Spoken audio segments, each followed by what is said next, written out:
Hi friends, welcome to London Tamil kitchen. உங்களோட வீட்டில் நல்லா பழுத்த வாழைப்பழம் இருந்தால் அதை தூக்கி போடாமல் இப்படி கேக் செய்து பாருங்கோ. பனானா கேக் எப்படி செய்கிறேன்னு சொல்லி பார்ப்போம் வாங்க.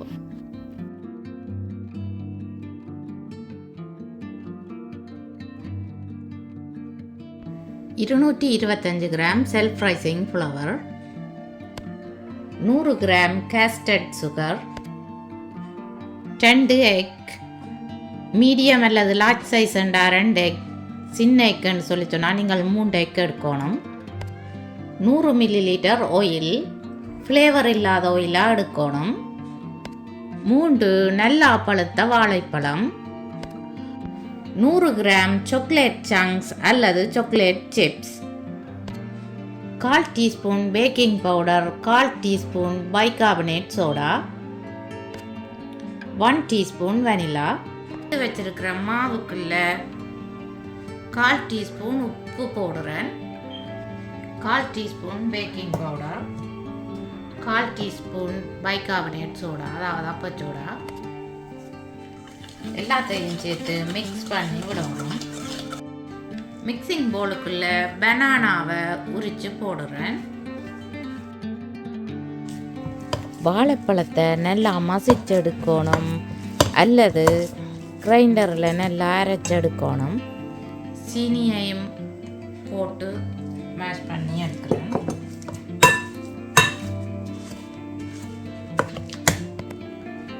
எக்கை வெடுக்கெடுத்து மேஷ் பண்ணி வச்சிருக்கிற பனானாக்குள்ள போடுகிறேன். எல்லாத்தையும் சேர்த்து பீட் பண்ணி எடுக்கணும்.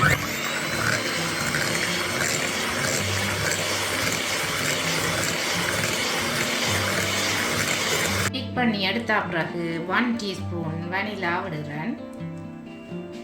எடுத்து வச்சிருக்கிற ஆயிலையும் கொஞ்சம் கொஞ்சமாக விட்டு பீட் பண்ணி எடுக்கணும்.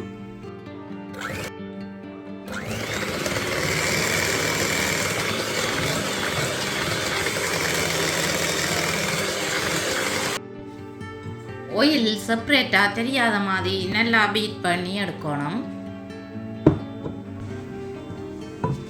மாவை கொஞ்சம் கொஞ்சமாக போட்டு மிக்ஸ் பண்ணணும். மிக்ஸ் பண்ணிக்க நீங்கள் ஒரே சைட்டாக மிக்ஸ் பண்ணி எடுக்கணும். நல்லா மிக்ஸ் பண்ணப்பட்ட பிறகு எடுத்து வச்சிருக்கிற சாக்லேட் துண்டுகளை போட்டு மிக்ஸ் பண்ணி விடணும்.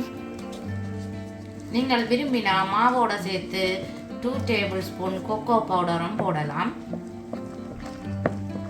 ஓகே, கேக் பேட்டர் ரெடி ஆகிட்டுது. கேக் ட்ரே எடுத்து கிரீஸ் ப்ரூஃப் பேப்பரை போட்டு கேக் பேட்டரை ஊற்றி பெறவோணும். அவனை 180 டிகிரி செல்சியஸில் ஒன் பண்ணி விட்டுருக்கிறேன்.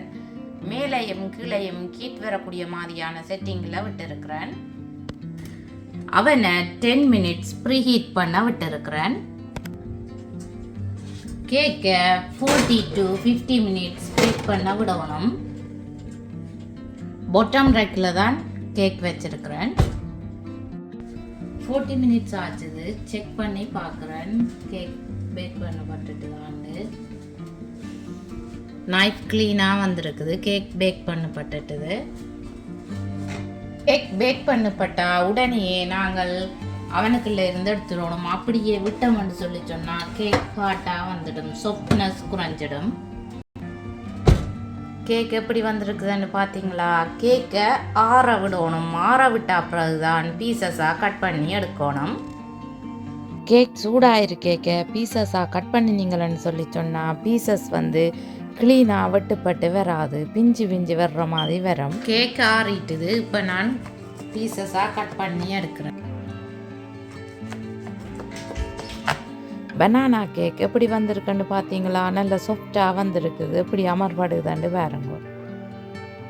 பிச்சு காட்டுறேன் எப்படி இருக்குதுன்னு பாருங்க. வாவ், பனானா கேக் எப்படி வந்திருக்குதுன்னு பார்த்தீங்களா? உங்களுக்கு பனானா ஃப்ளேவர் பிடிக்குமெண்டா இந்த பனானா கேக்கும் கட்டாயம் பிடிக்கும். நீங்கள் ட்ரை பண்ணி பார்த்து எப்படி வந்தேன்னு சொல்லி ப்ளீஸ் மறக்காமல் எனக்கு கமெண்ட் போடுங்க. என்னுடைய வீடியோ பார்த்ததுக்கு ரொம்ப நன்றி. மீண்டும் இன்னும் ஒரு அமேசிங்கான ரெசிப்பியில் உங்களை சந்திக்கும் வரை உங்களிடமிருந்து விடைபெறுவது உங்கள் மதி. பாய்.